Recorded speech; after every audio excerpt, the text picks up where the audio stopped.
Rafael Devers is a Hall of Fame baseball player in the making. The Boston Red Sox young superstar continues to absolutely mash as he recently earned himself the title of American League Player of the Week. You are Locked On Red Sox, your daily Boston Red Sox podcast. Part of the Locked On Podcast Network, your team every day.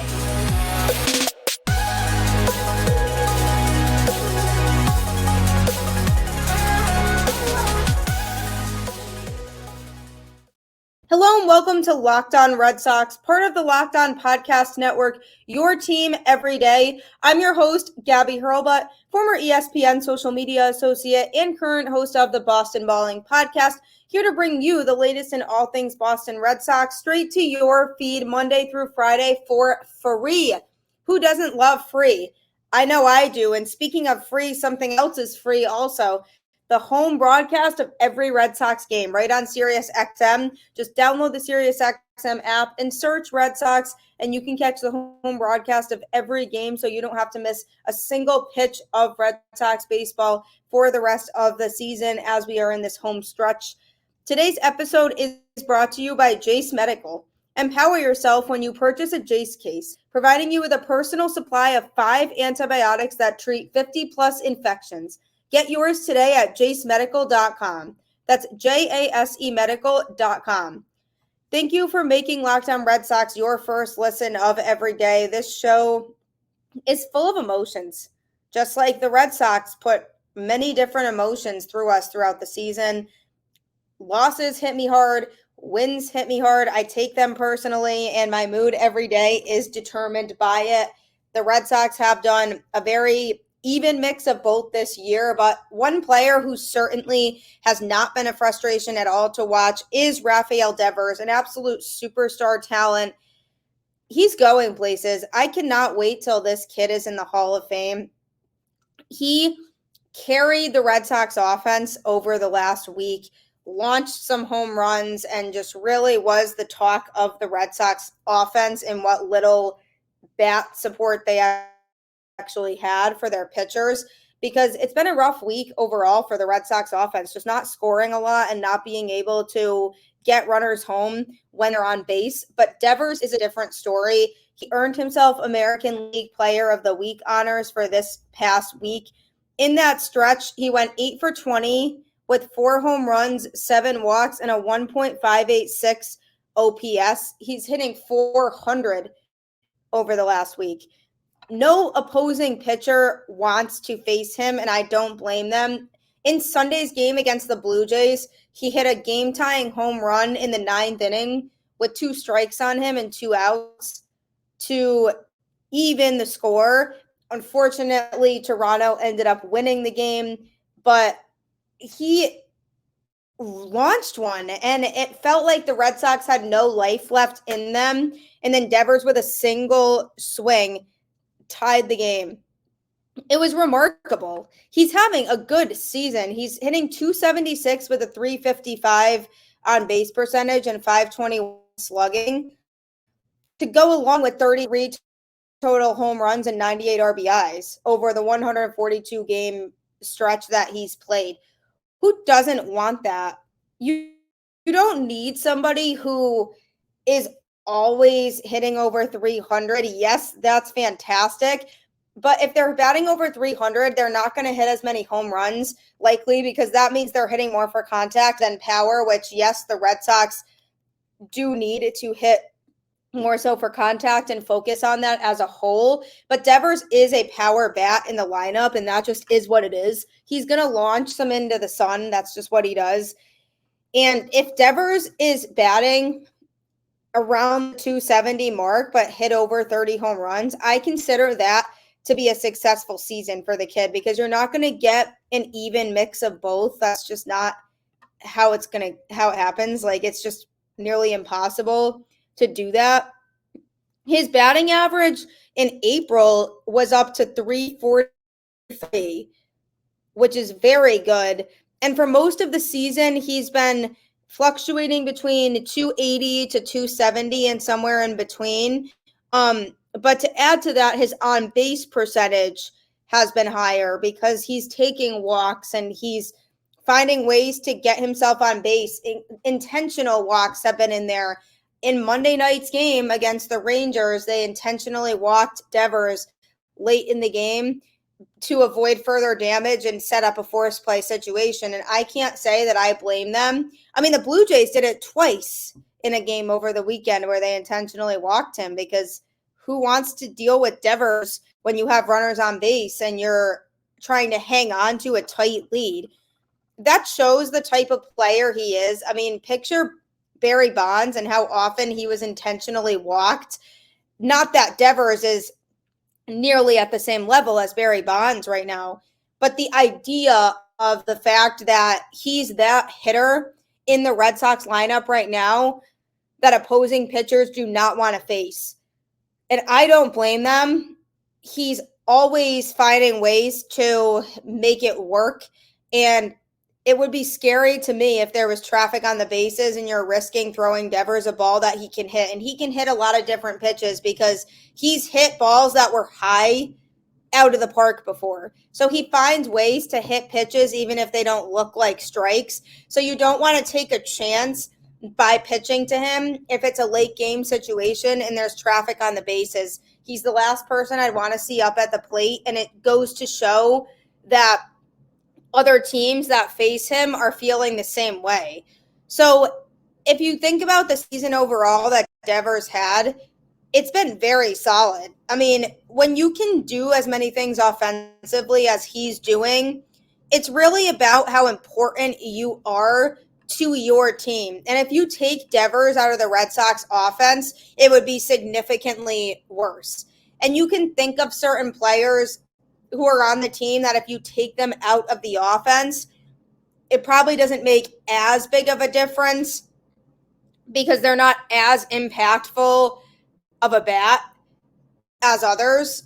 I'd say a good example of this is probably Connor Wong or maybe Louis Urias, guys who don't always make contact and you wouldn't be able to notice as much of a huge difference in a negative way as you would with taking Devers out of the lineup. So that's how you truly can evaluate how important and good of a player Devers is, even if you take away all the stats, because stats can be a grueling process to look at and trying to calculate how a player is measured based on that. Numbers are infinite and they can measure anything. But at the end of the day, just think about it as how important is Rafael Devers to the Red Sox offense? How would you feel if one day the Red Sox said Devers is never going to be in this lineup again? I guarantee you the Red Sox would lose a lot more games. He is the type of player that is that mold that you need to build the offense around and make sure he has protection in the lineup on either side, because there were times this season where I felt like when the lineup was made, there wasn't necessarily a sense of knowing who was best to place in front of or behind Devers in the lineup. And again, Alex Cora knows this team much better than I do. He's around them every day. But there were times where I would say, oh, I don't like the idea of this player hitting before Devers, or, Story being the one to follow him up. Like, he's not hitting well right now. So the Red Sox need to really make sure they are finding the best combination within the guys they have, as well as guys that they're hoping to acquire, that they can put around him in the best spots of the lineup in order for him to succeed and feel like he has that protection around him. That, to me, is more the key here, more so than how Devers is actually performing, because he's going to be able to hit regularly, and he'll give you that, and that's why the Red Sox extended him in the first place. So you want to make sure that he is set up best to continue that success. So change around players, make sure he's well protected enough, and if that means acquiring somebody, it means acquiring somebody to fill out that infield. But Devers did win American League Player of the Week, very much deserved, and I hope he can continue that hot streak. Coming up, I'm going to be talking about Chris Martin. he's been extremely underrated this year, and I don't think people realize how good of a pitcher he's actually been for this Red Sox team and how much of a difference it's made. So that's coming up next. Fantasy baseball is almost towards its end of its peak. I mean, playoff baseball is here. This is the time to make fantasy baseball picks. The MLB playoffs are around the corner, which means the clock is ticking on your chance to 100 times your cash on daily fantasy baseball. Baseball has never been more exciting than it is now with studs like Acuna, Betts, and Ohtani.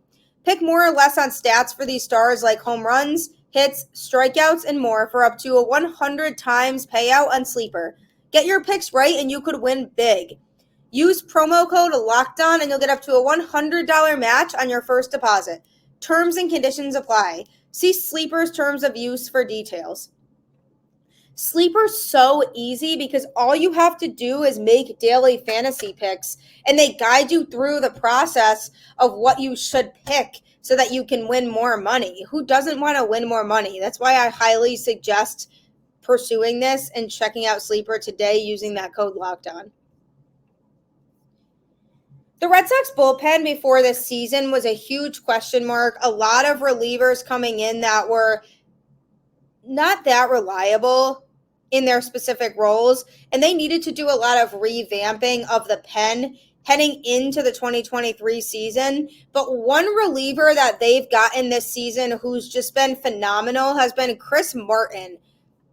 He pitched in the game on Monday night versus the Rangers, and it marks his 19th consecutive scoreless appearance, which is the longest streak of his career. I mean, it's actually crazy what this guy's been doing this season. His ERA as of this specific moment right now is a 107. Did you know that he didn't give up a single earned run in the month of May or in the month of August? Isn't that crazy?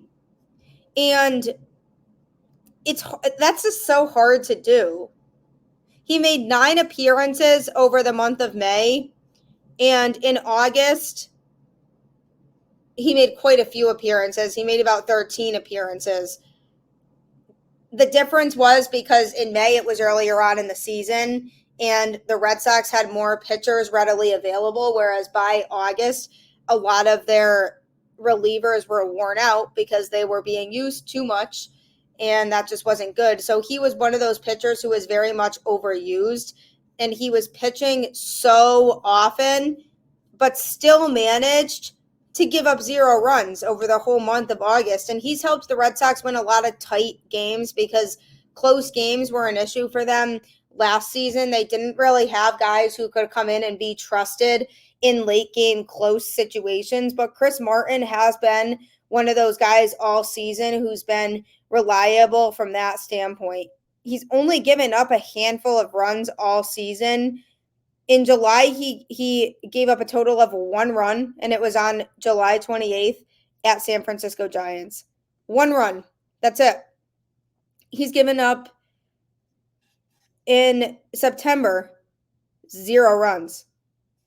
It's just unbelievable what this guy's been doing. He hasn't had a stinker at all this season. There have been no appearances that he's made this year in which he's been awful or just completely went out there and just blew it. He's kept his composure all season long. He's added some versatility to the Red Sox pen because they were very much lefty heavy. So he brings a right-handed arm to that bullpen to help with the variation of pitchers that the Red Sox have along the way. On Monday night, when he came in, he pitched 1 inning and gave up 1 hit, but no runs and recorded 2 strikeouts. That's so typical for him. Just comes in the 9th and records the save. He recorded a first pitch strike to 2 of the 4 batters he faced. And first pitch strikes are huge because from a momentum standpoint, if the pitcher starts ahead in the at-bat, the chances are a lot higher of them being able to record an out on that batter. But the fact that there have been many Red Sox relievers this season who have recorded at least one bad outing, and Chris Martin has not, speaks volumes as to the type of pitcher he's been. Now, I'm not saying this would continue permanently because he is on the older side now, and the Red Sox need to be a little wary of that. I mean, for him, he's been able to produce more, I'd say, than anybody else out of the Red Sox pen this year. He's been the strongest reliever the Red Sox have had. He's 37 years old.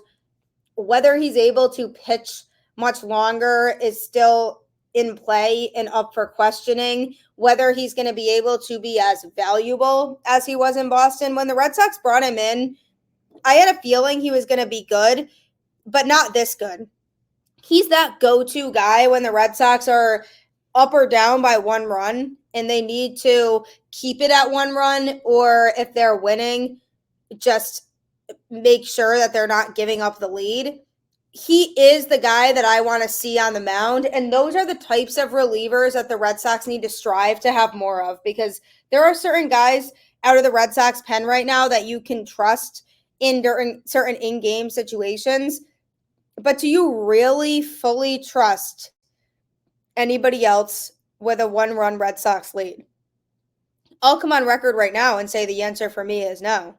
The only one in that situation that I truly feel like I can trust fully and can get the job done in those cases is Chris Martin. I am a big fan of him, and 19 straight scoreless appearances is actually crazy.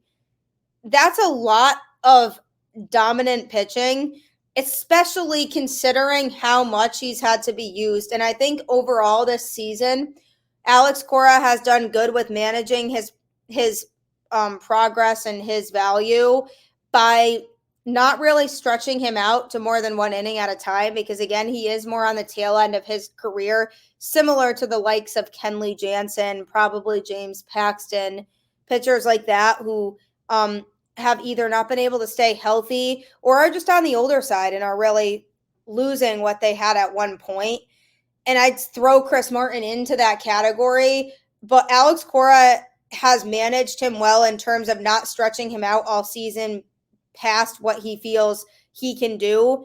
And I'm very happy about that because he's been able to be used all season long. There are certain areas where I thought he should have been used when he wasn't by Alex Cora, but overall, I like the fact that he wasn't stretched out too much and Cora would let him pitch one inning at a time and he would just be absolutely dominant, because that's how he thrives. So if the Red Sox could find more Chris Martins to add into their bullpen, this would be an elite over-the-top bullpen. Get more Chris Martins. That's what we need. Get more Chris Martins. Coming up next, I'm going to be talking about a highly anticipated pitcher who's going to be available this offseason that the Red Sox should absolutely be going for, but also going to be discussing why it could be a challenge for Boston. Modern medical care and treatment are important, but our global supply chains are fragile. Things like pandemics, natural disasters, and foreign travel may cut you off from the treatment you need. Jase Medical is your solution. Just fill out their online form and use one of Jase Medical's board-certified physicians will review it to determine whether medications are safe and appropriate. Then Jase will send your prescriptions to one of their partner pharmacies where your order will be filled and mailed directly to your home. You can also send your physician a message for answers to treatment-related questions anytime. Everyone should be empowered to care for themselves and their loved ones during the unexpected. That's why Jase Medical offers the Jase case. Save more than $360 by getting these life-saving antibiotics with Jase Medical, plus an additional $20 off by using my code LOCKEDON at checkout on jasemedical.com. That's JASEmedical.com. Having access 24/7 to medical professionals is huge and can really make you feel more comforted and feel better about your health. So Jase Medical is the way to go. Just use that promo code LOCKEDON for $20 off. So the Red Sox, as we know, are going to need to invest in pitching this offseason, primarily starting pitching. And there is a starting pitcher who presumably is going to be available as a free agent this upcoming offseason. Yoshinobu Yamamoto, a Japanese sensation who will be coming to Major League Baseball. But the question is, who's going to get him? For the longest time, I was on the Red Sox should sign Shohei Ohtani train because he's basically 2 for the price of 1 with the fact that he can pitch really well and hit really well. But now that he has an injured UCL and is probably going to need surgery, it's likely he won't pitch next year. So that takes away from his value a little bit. But Yamamoto is being compared to Pedro Martinez in the Japanese league. People are calling him the Pedro Martinez of Japanese baseball. And if you're being compared to an icon like that, I mean, there has to be some reason for that and just some baseline for why that's being said. He's a special pitcher who can really bring a lot to whatever organization he's part of. A couple weeks ago, he threw his second no-hitter in the past 2 years, becoming the first Nippon professional baseball pitcher to throw no-hitters in back-to-back seasons since the league split into 2 divisions in 1950. And this was the 100th no-hitter in the history of the league. I mean, how unbelievable is that? He has a really nasty curveball that he can utilize, and he's only 25 years old. The Red Sox absolutely need to be going after him. He's already one of the most decorated pitchers in Japanese baseball history because he's won multiple awards for his efforts. So there's a diamond in the rough here, and the Red Sox could seriously take advantage. He has a career earned run average of 184, and this season it's been only 126 while compiling a 14-5 record. He is on his way to winning a Triple Crown this year. And he just has been throwing the ball incredibly well. It's amazing to think about what he's done. He's only given up a total of 22 earned runs over quite a few appearances on the season. He's striking out a lot of guys too. He's recorded 148 total strikeouts, and he's pitched in 21 games, which is a decent amount of time. I mean, over his career, he's pitched a total of 170 games. So the Red Sox need to be going after this guy for a lot of different reasons, but primarily because he's somebody who can be an ace if his skills translate. And for the Red Sox, that's a much needed thing right now. The only thing for me that I would be a little bit wary of and accounted for is that question of whether his skills will translate. We've seen Yoshida be able to find success in his early days in Boston. But the question is, will that happen for everybody? If he is unable to translate his skills over from the Japanese league, then it would be hard to have him be the ace of the pitching staff. He absolutely can and should be if he continues to put up similar numbers here in Major League Baseball. The Red Sox need to be in on that bidding war. Reports, multiple of them, are saying that they are. But the problem is that a lot of other teams feel the same way, including arch nemesis and division rival, the Yankees. They are heavily interested in him. Multiple reports have said they're going to be aggressively pursuing him in the offseason. So there is a chance that the Red Sox get into a bidding war with the Yankees for him. I think the Red Sox would have a good chance at getting him. He used to be teammates with Yoshida, so that could be a good thing for him. Because it's always nice, I feel like, for somebody whenever they're starting something new or stepping into a new situation, having a familiar face that can help guide them through the process and help them with the transition period. So it could be huge for him to have somebody he's familiar with. So overall, I think it could be a good fit it would address a huge need for the Red Sox, which is that front end starting pitcher. I've mentioned Brian Bayo before and said he's somebody who potentially could be an ace for the Red Sox. I absolutely do feel that way. Right now, he's not quite there yet, though. He's at about a 2. He does need to start striking out some more hitters, and he needs to just be more consistent and really confidently develop that length. So I think Bayo has that ceiling and has the potential to be an ace caliber pitcher in this league, but he isn't there yet. So the Red Sox need somebody who is there yet. And Yamamoto could very much be that guy, but I'm keeping an eye on whether they're going to end up in a bidding war for him seriously in the offseason with teams like the Yankees, who are also equally looking for strong pitching. So whoever comes in to replace Chaim Bloom needs to be aggressive for this guy, because the Red Sox starting rotation would be a lot more competitive having somebody like him in it, who very clearly has completely mastered the sport in the Japanese league. Can he come over to the U.S. and master it here too? Time will only tell, but I hope the Red Sox can get him, because Yamamoto would be a huge step in the right direction for the Red Sox pitching staff. As always, like I always say, you know it already, I'm sure, keep the faith. I am trying to emphasize and enforce this because I know it's hard right now, but keep the faith. The Red Sox have a couple more weeks of the season left to really end strong and make us excited for next season. Let's go, Red Sox, and I will see you on the flip side.